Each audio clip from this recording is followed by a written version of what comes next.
back to the AoT Chronicles, an Attack on Titan podcast. I'm your host, Chaz. I'm Ronnie. And today we're going to be covering episode 12, Wound, the Battle for Trost. So we're going to start off with where we ended last episode, where Eren throws an absolute haymaker at Mikasa in his Titan form. And that's where last episode cut off. Right, we didn't know what was going to happen to Mikasa, but we see it here. Turns out she skedaddles right out of the way just in time. Just in time, yep. Seems to be okay. Anyways, we start off with McDreamy, your boy McDreamy. How gorgeous is this guy? Let's be honest. He's talking about how they've managed to lure most of the Titans to the edge of the town, kind of away from them. But they've still ended up losing like 20% of soldiers. Okay, I need you to explain this to me. I do not understand how... They also say, despite our best efforts to not engage them, we lost 20% of our soldiers. How? That's so many. Every time we see what they're doing the Armin hanging from a wall, shaking that juicy thing in front of the Titan's face. And I understand that later, we're going to, we see some people on the ground, but I just don't get how we've lost so many. My whole thing is, I feel like people just forgot how to use their ODM gear, and they just didn't fly up the wall. They were luring them towards the wall, they got to the wall, and then they're like, oh shit, how do we fly up? And then they just got eaten. I don't know. It really just feels like there's an entire other, group of people on the ground doing something, and they just didn't bother explaining. I had a little bit of a problem with this, because I just didn't understand where 20% of these people came from, because we didn't see any of them die. Yeah, it didn't show any of it. So I guess they just got I don't know. I'm assuming they just got rushed and forgot how to fly. Who knows? I don't know, yeah. To me, because it seemed like, for the most part, they had accomplished their goal, which was just hang out by the wall. They're all going to gather there. I don't know if they had a bunch of people, hurting them that way, in that direction. I'm assuming that's kind of how it happened. It had to be that. I don't see any other possibility. And I guess, because they had to be on the ground to die. There's no way they were all, flying above them. That's what you're saying, the ODM stopped working, but 20%, that's so many, so I know it's got to be something other than that. Yeah. Just kind of weird. Pixis then interrupts McDreamy, and he says, we didn't lose them. They died because of my orders. To win this battle, I'm willing to be called a murderer. And I love Pixis, by the way. I just love that line. And he's willing to be a murderer to save everyone. He doesn't care. That's, You gotta have people like that. This guy loves to win. What can you say? If you don't have leaders like that, you'll never go anywhere. That's that winning mentality. Mm-hmm. We then cut over to Mikasa. She's dodging Eren's Mike Tyson right hook. And as soon as she dodges that, he goes for a left hook. And she then dodges that one too. So we see Eren's he's definitely... They say he's unconscious right now, but I feel like he's just tired of Mikasa being up his ass. Yeah, we touched on this last episode. She just won't quit. He's just trying to scare her a little bit. He knows that she's got too many skills for him to actually hurt her, but he's just letting her know, you got to chill out. Yeah. And then she ends up flying on his face. Right on the nose. Right on the nose. Just a ballsy move by her after he just threw a haymaker at her. But she's trying to convince him. She's like, Eren, we got to seal the hole. What are you doing? It's me. Yeah, trying to... Do you recognize me? Obviously not. That's when Ian yells at her because he sees Eren's fist balled up, getting ready to hit her one more time. And as soon as he yells, she dodges, and he just clocks himself right in the mouth. Yeah, what a dummy. It's hilarious. Oh, dude, it was so awesome. But at the same time, we think that Eren does know what's going on here, and he's just going after Mikasa a little bit. But if we are to believe what Mikasa thinks, and that's Eren doesn't know who she is, what I think she should have done was she should have, when she's on the nose, taken out that loaf of bread she keeps in her pocket at all times and just tried to feed it to him. And that probably would have triggered some memories of his, and he would be like, oh, it's Mikasa. It might have. Even though Titans, I don't know if he actually gets hungry in his Titan form. He probably does. Even though they like human flesh more, I still think he would have went for the bread. Yeah. Meanwhile, though, we got Ian and his crew, his little crew. So let me go over this. How do you pronounce the two other soldiers with Ian that are important? Is it Rika? So this is kind of they in my version, which we've touched on this before, but okay. I watch on Hulu, you watch on Crunchyroll. Like the titles are different or whatever. I guess I'll go and say, when I looked it up, this episode was called Flaw, and you said something completely different. Wound. Yeah, so that's weird. But anyway, to answer your question, when in the subtitles, it's Rico. Rico, like R-I-K-O. R-I-C-O. Really? Yeah. Okay, and mine it's like R-I-K-K-O or something like that. And it's to that point where when I first saw her, I was like, oh, this is definitely a girl. And then the further I got into it, I was like, it's a girl, right? Like, it looks like a girl, but at the same time, you got to be careful. Like, sometimes they look kind of like a girl, but they end up being boys. The way it was spelled on mine definitely was like a girl's name. Yeah, I was 90% sure it was a girl, but I did think I'd bring it up just in case, because she does have the short hairdo and the glasses, and with the voice actor, I felt like it was a girl, but obviously that's not always a telltale sign either. And then how do you pronounce the guy? So the way I've been pronouncing it is like Matavi or Mitavi. It's spelled M-I-T-A-V-I. Okay, so that's the same for me. Okay. We'll go with Matavi, or however you want to say Matavi. But yeah, however you want to say it, doesn't really matter to me. I don't really like these characters that much anyways, so, I mean, they're alright, but they're not my favorite, I will admit. But Ian and them are like, Stop oh wow. ripping on them, they're trying their hardest. They're trying their hardest, but they're just boring, okay? But Ian's like, oh shit, Aaron's just another dumb, mindless Titan. They're like, we're never gonna get anything done. And then he's like, all right, we just need to leave him behind. Rico and them, they're like, we just need to leave Aaron behind because, I mean, he's stupid. He's just a mindless Titan. And then that's when Mikasa just gives him the death stare. It was, what's his name? Matavi, right? She gives Matavi the death stare. And then Ian, like, kind of sees it, and he's like, oh, whoa, wait up. He's like, I think Aaron is our best chance. Right. It's at this point where I'm thinking, this is probably when they regret bringing Mikasa along. Yeah. They know she's a badass with badass skills, but they kind of regret it because they realize, oh, she's in love with Aaron. But that's when Rico, she shoots off the red smoke that signals failed mission. Yeah. Yep. She shoots off that flare, Pixis, and then up on the wall they see it, and some random dude just starts like bawling his eyes out. He's like, oh, all my friends are dying for nothing. Right. Which that guy, just, what are you doing, man? Just calm the fuck down. I had to do a double take and make sure he wasn't Daz or whoever his name is from the other episode. We got a bunch of crybabies going on. He's probably Daz's brother. Who knows? And by the way, how did Daz even get in the whole soldier thing? Yeah, man, I'm telling you, you'd think he'd be a farmer, but there's so many people that just snuck in here somehow. How did that guy ever make it past Keith Sadie's? How did he survive training? That's what I want to know. I don't know. It's also at this point that Armin and Marco, they're dealing with the failure of this mission too, and they're just so surprised because Aaron had turned into a Titan successfully 1.5 times.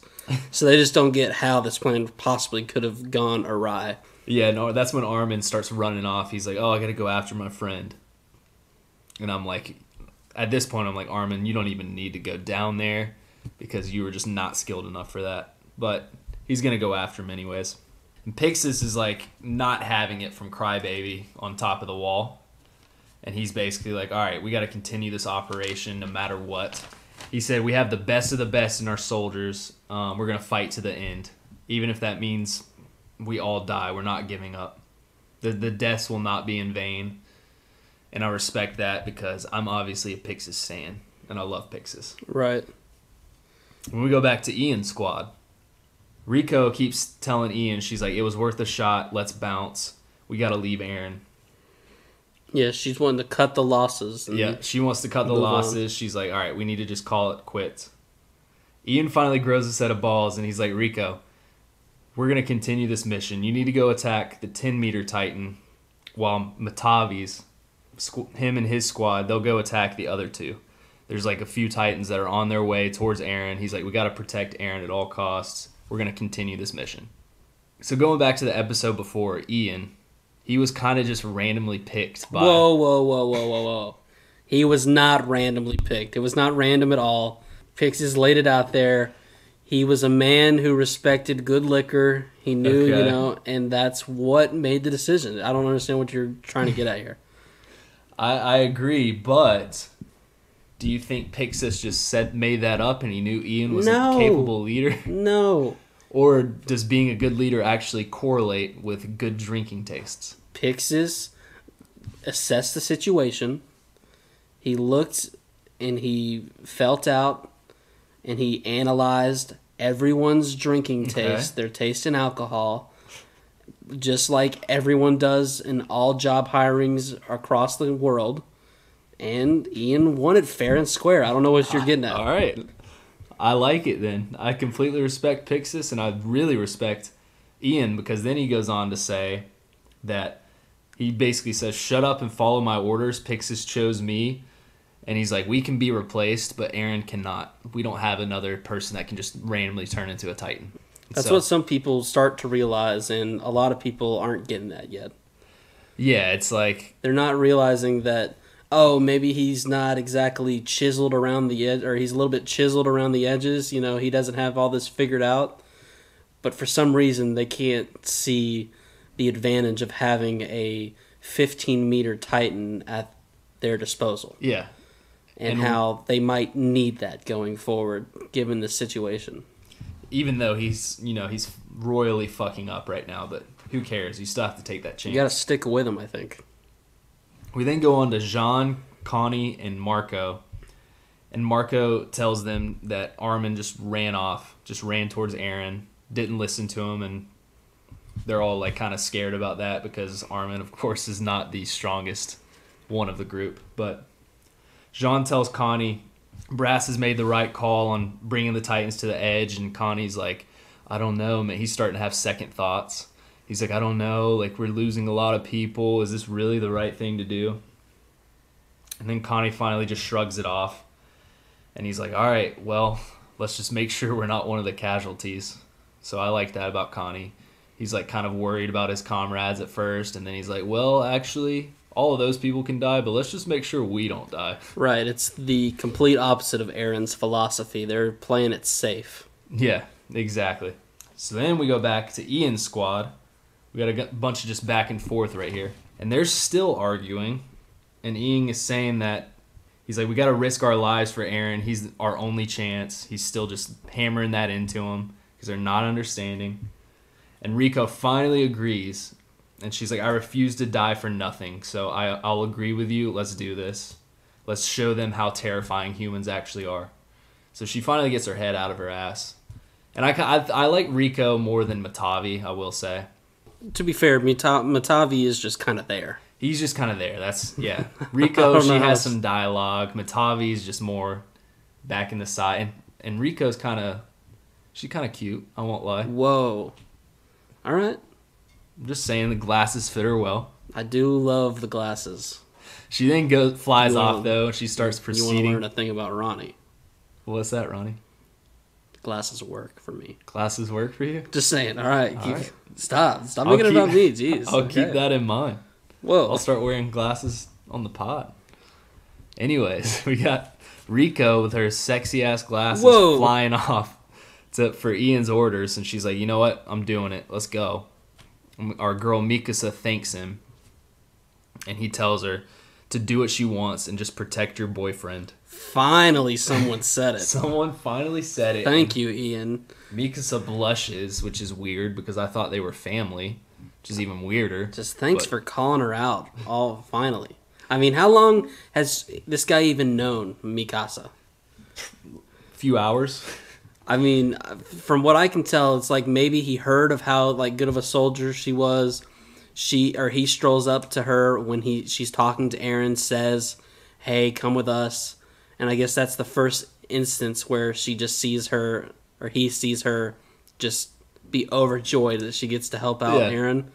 And then I guess maybe it was the part where she jumped on his nose when he was trying to punch her that might have also given it away. Mm-hmm.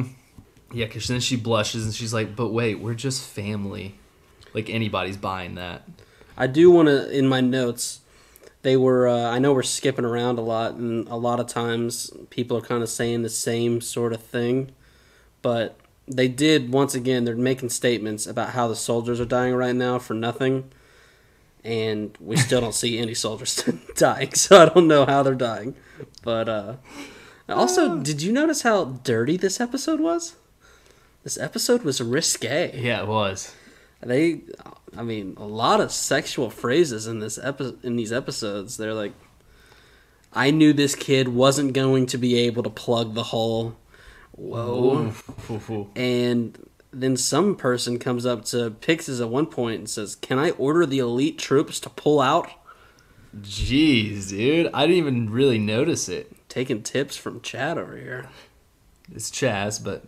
So after Mikasa gets completely embarrassed with the boyfriend line, she looks over and sees Eren isn't regenerating from his damage. So she gets all worried. He's just smoking from the head. He's just smoking, yeah. Which is weird because he was regenerating the last time he got fucked up. But right now he's not regenerating at all. And then she's like, whatever, I just got to keep fighting. So then we get another quick scene of Armin, and he is somehow still on top of the wall after he was running 30 minutes ago to go find Eren, and he's nowhere near. Could he have not, ODM'd on the other side of the wall that the Titans aren't? He's just been doing wind sprints for who knows how long. Yeah, who knows if he'll even make it to Eren. But then we get the cutscene of the calling cards, and it talks a little more about the 3D maneuvering gear. And it says, users must shift their entire weight to one side of the hips or the other. This permits acrobatic movement but heavily taxes the muscles. So again, it just kind of reminds me of like a gymnast, a professional gymnast or something. Yeah, this second calling card's really the one that lets us know some good information. You have that one? Yep. For this reason, instructors will deliberately cut student lifelines to gauge reactions. Okay. While unsafe, anyone who dies in training will be unable to fight Titans anyways. Okay, so I think this is a really good point here that they needed to bring up. Do you know, in my notes, I just had right after we'll be unable to fight Titans anyways, I just put ... and then I had Daz, the name Daz. Well, let's break this down here for a second for the people at home who might be a little bit confused. Basically what they're saying is, thank goodness for the second calling card. Okay. If somebody didn't survive training, so say they die, Yep. Okay, well, we're not going to send them to go fight a Titan, okay? So let's use you for an example. Some people like examples to help learn. You go to training, right? You're with Keith Sadie's, and let's say you die, okay? Mm-hmm. You with me? Okay. Keep going. You're not going to go fight a Titan, so don't worry about that. But why, though? I'm kind of missing. It's been like this forever, so I don't know what... That's just how they have it? It's just the way it is, so... I just wanted to clear that up. We can keep moving, but if you die, you will not be fighting Titans today. And how did Daz not die in training? You think they were like different training camps? I'm assuming they are, because I know this place is pretty big, and a lot of times they talk about like the South and the North. He's got to be like... Did he train in the North and transfer down here to the South? He's got to be in the special training portions where like the people that are not mentally or physically capable just somehow get easy training. Potato Girl was just like stealing so many potatoes that this guy just slipped on by. Yeah, he just was good at hiding behind people and never got called on in class. I don't know. Who even knows? Especially with Commander Keith. Like, how did he let this slip by? But anyways, we got dazed and confused Eren asking where he's at. He's like kind of conscious now. I guess he was unconscious. Who knows? I still don't think he was. He's even asking himself, he's like, what am I doing? And then he wakes up and he's in like a flashback kind of, like a dream almost. And you see his dad, Mikasa, and his mom.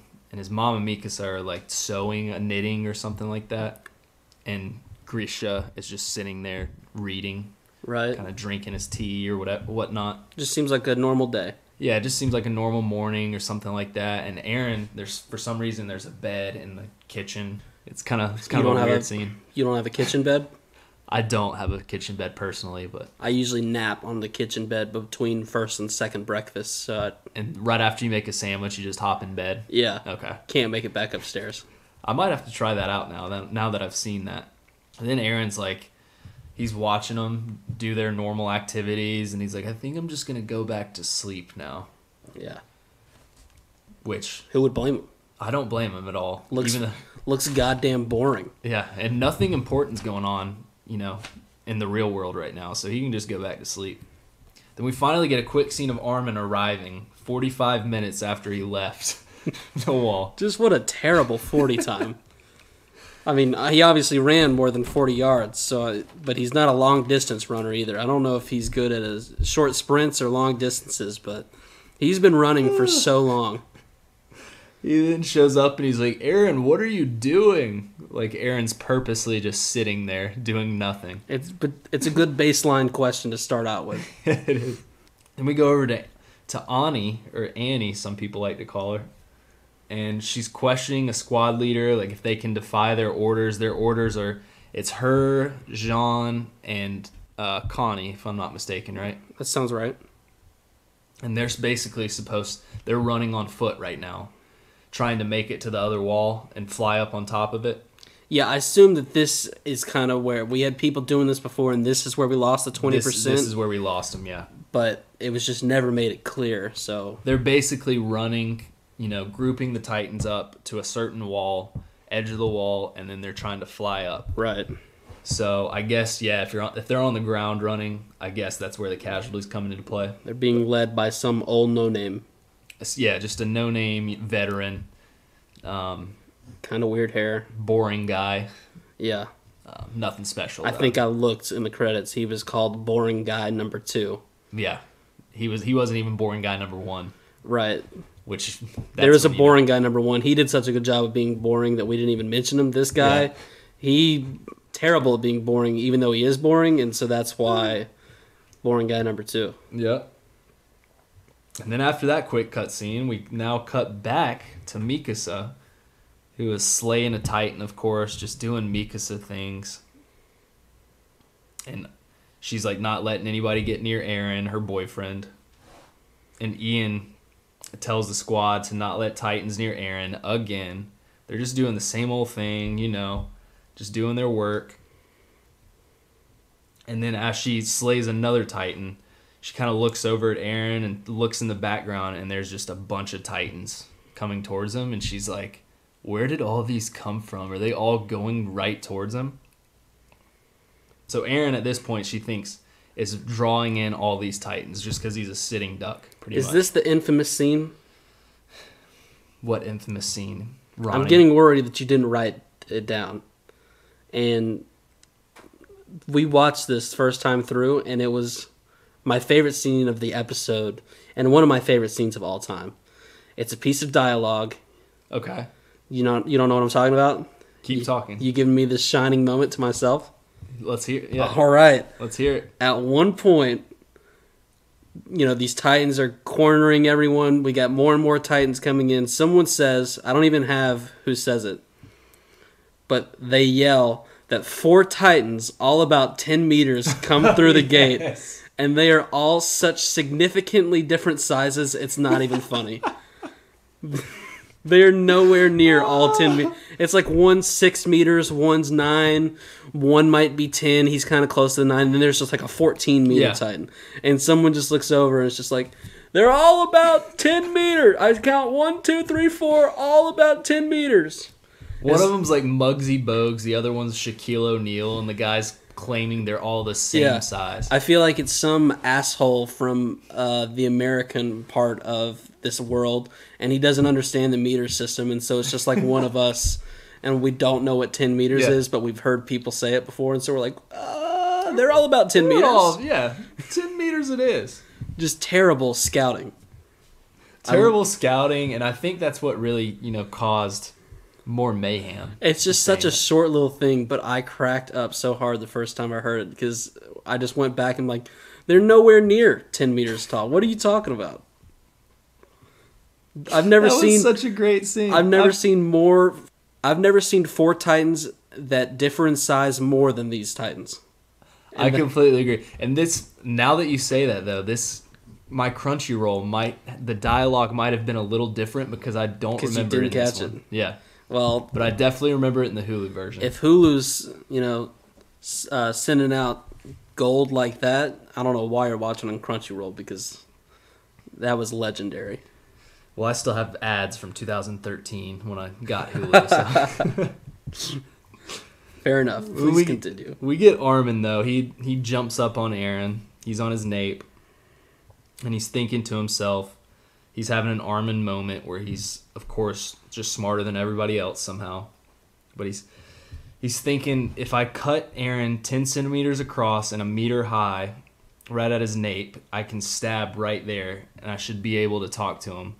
And he's like, as long as my stab doesn't hurt him too hard, he won't die. Or doesn't hit him too hard, he will not die. He's clearly assessed the situation. And I'm thinking, well, okay, he's either really smart or he's about to kill Eren in one stab. So he stabs him. Eren starts freaking the fuck out. Just absolutely roaring. To be fair, as you do when you get stabbed in the arm. Yeah, he gets hit in the arm after Armin goes through the nape. And he's freaking the fuck out. And Mikasa, of course, is all about her boyfriend, and she wants to intervene, and Armin's like, no, just back the fuck up. I've got the situation under control. I accidentally stabbed his arm a little too hard. Everything is fine. Yeah, when Armin first gets there, he asks, like, what's going on? And Mikasa tries to tell him that the mission failed, but they're still fighting because they refuse to leave Eren behind. When in reality, she's the only one who won't leave Eren behind. Yeah. Ian knows that he's the only hope for humankind, so he's kind of doing it just because this is the only plan that they can go with. And then, hell, the other two, they've been wanting to be gone for a long time now. They're just sticking around because they're good at following orders. And I think Ian's just afraid that if he says, yeah, let's leave him behind, Mikasa will just slay him down. Right. I think that's why he's more afraid of that, too. He knows how badass Mikasa is. So Armin's like yelling at Eren. He's talking to him, and it goes to Eren's little dream / flashback. And you can see Armin in the window behind him, just kind of knocking on the window. And you can tell Eren can't really hear him. He's like, Armin, what are you doing behind me? I'm trying to sleep in my kitchen, buddy. Yeah, let a man be. Which I feel Eren on this. Here's a quick little fun story about Ronnie. I am so like this when I'm sleeping or taking a nap. One time, my little brother, we were in high school. I was like 18, he was 16. He was just kind of starting to drive.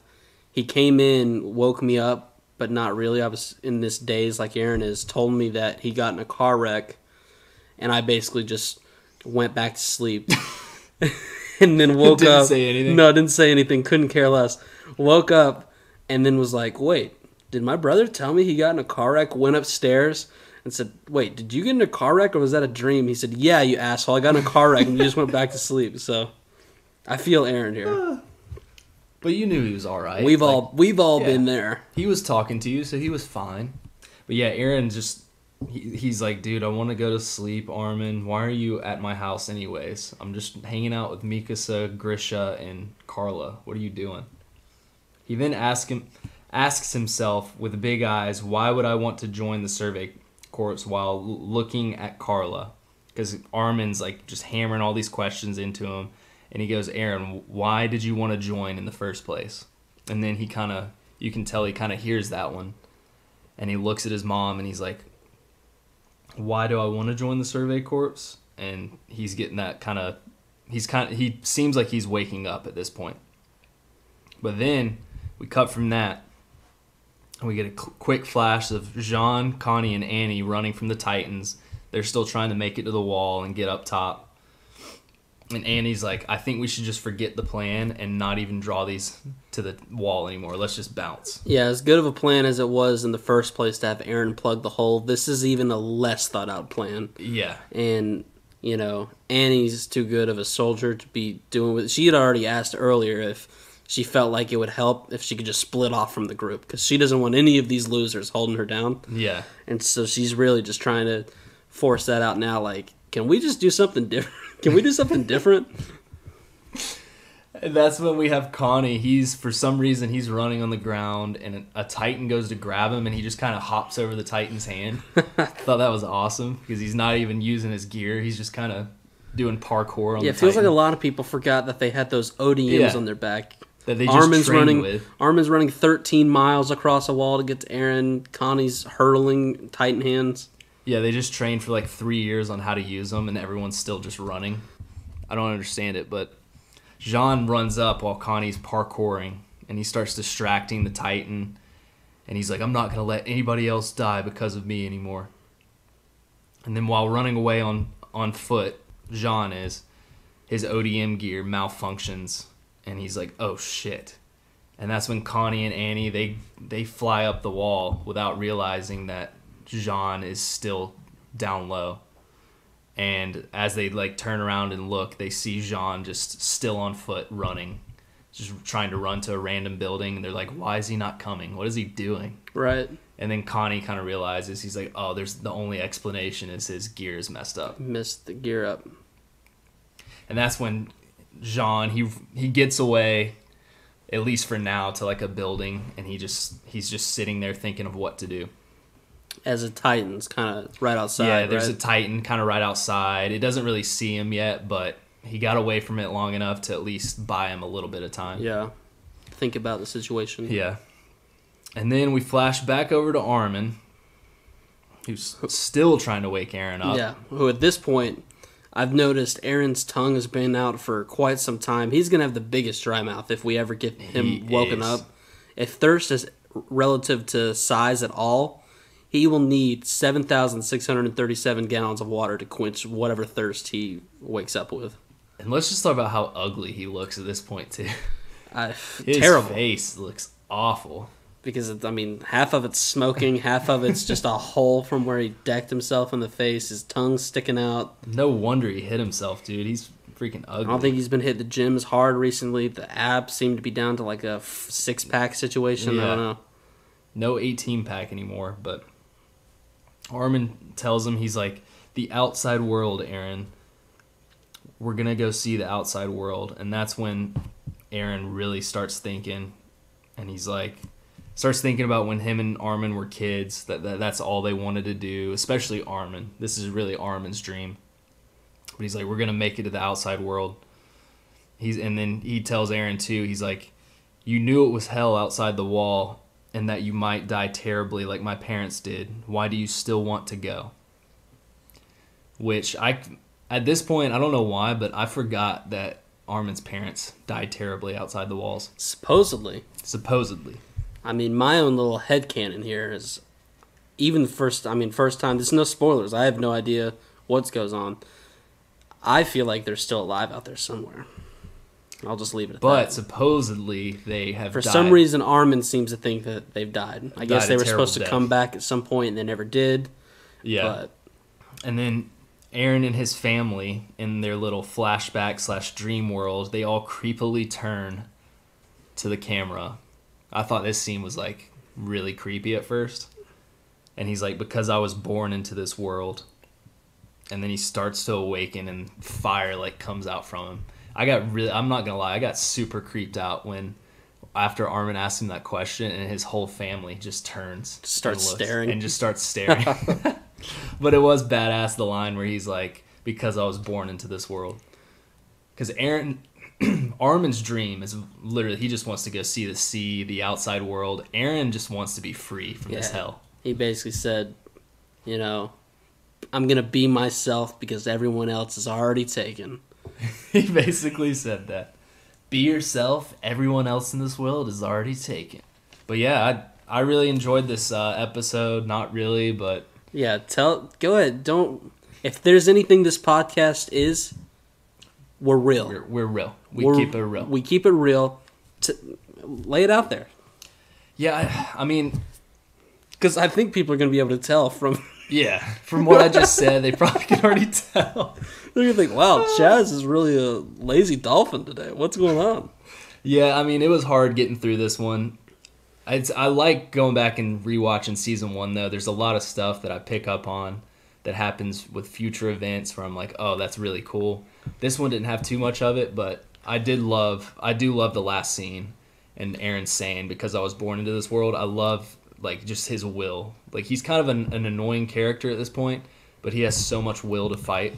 Yeah, I would agree with you. I think this is probably the weakest episode of the series thus far, and I think it struggles because I would say the previous 2 episodes, I believe, they were definitely slower and kind of building up to it, and then you think, okay, we're going to do this thing, and then, Aaron gets knocked out within the first 3 minutes, and we kind of get back to the same pace as those first 2 episodes, where it feels like everyone's kind of saying the same thing. We obviously get the 20% dead, and I felt like they did not do a great job putting that out for the viewers to kind of figure out how that's happening. So I agree. It was a little bit slower, but I think we're going to get back on track. Yeah, it really seems like that how the episode ended, that something big is coming. And, of course, since it sounds like it was both of our least favorite episodes, naturally, it's one of our longest podcasts. So, good work, Chadley. Awesome, Ron. I'll pat myself on the shoulder with that one. I'm assuming you don't have anything left to say, right? Just subscribe on our YouTube channel. Give us a thumbs up. We'd love to see you on there. We haven't got much traffic on YouTube. I think we're getting more of our traffic on Spotify and things of that nature. Yeah, but send us an email. Send us some feedback. Let us know if you agree with us. Is this probably your least favorite episode in Season 1 thus far? Or you have a different pick? At thepodcastchronicles@gmail.com. That's thepodcastchronicles@gmail.com. If you can't spell Chronicles, you're probably an idiot, but and I'm not sure I want you sending feedback anyway, but if you still feel like you want to, and to tell me how mad you are that I called you an idiot, you can look in the description below. I spelt it for you, and you can send us some emails, and we'll get back to you, because right now, not a whole lot coming through the inbox. Thanks, Paris. Voice cracked. Hey, we keep it real. We keep it real. Thanks for tuning in. We'll see you next time. Peace.